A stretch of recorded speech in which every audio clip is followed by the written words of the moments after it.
काँग्रेस पक्ष हा एकटा लढला तरच फायद्यात असेल। काँग्रेसच्या राज्यस्तरीय संसदीय समितीमध्ये एकला चलोरेचा हा सूर आळवण्यात आलाय। मुंबईमध्ये मुंबई वगळता इतर ठिकाणी एकटे लढलो तर फायद्यात राहू असं काँग्रेसच्या कार्यकर्त्यांचं मत आहे। आघाडी धर्म पाळताना काँग्रेस पक्ष कुठेच उभारून येत नाही आणि गावोगावी पोहोचण्यात काँग्रेस पक्षाला अडचणी येत आहेत, अशा प्रकारे यामध्ये चर्चा झाली आहे।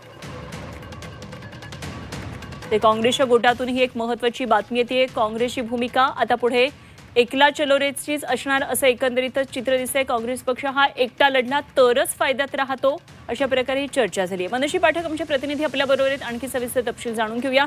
मनोशी, काँग्रेसची भूमिका आता स्पष्ट होत चालली आहे। एकटा लढला तरच काँग्रेस फायद्यात जातो। राज्यस्तरीय संसदीय समितीत एकला चलोरेचा हा सूर आळवण्यात आलाय। काय काय नेमके अपडेट आहेत?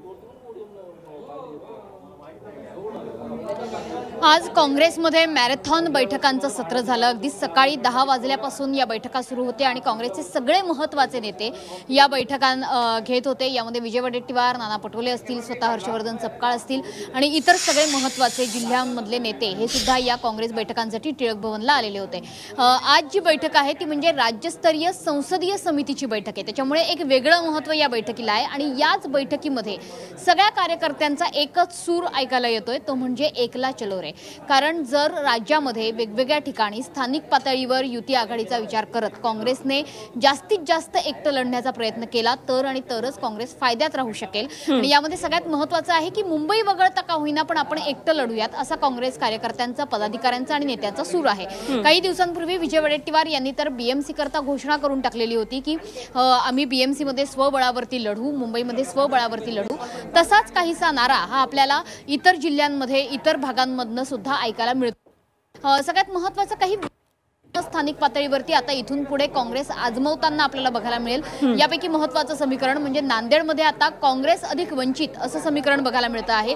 काँग्रेस वंचित सोबत आघाडीमध्ये लढते आहे। नगरपंचायत, नगरपालिकांचा हा विषय आहे। मात्र अर्थातच महाविकास आघाडीतल्या इतर घटक पक्षांना विश्वासात घेऊन अशा प्रकारे वंचित बरोबर युती इतर ठिकाणी सुद्धा केली जाऊ शकते का, याचा देखील विचार केला जाईल असं काँग्रेसकडनं सांगण्यात येत आहे। त्याच्यामुळे एकंदरीतच आता काँग्रेसमध्ये बीएमसी वगळता राज्यातल्या इतर ठिकाणी एकला चलोरेचा सूर हा ऐकायला मिळतोय। निश्चित मनोशी, धन्यवाद दिलेल्या या सगळ्या सविस्तर तपशिलांसाठी। मनोशी पाठक आमच्या प्रतिनिधी आपल्या बरोबर होत्या।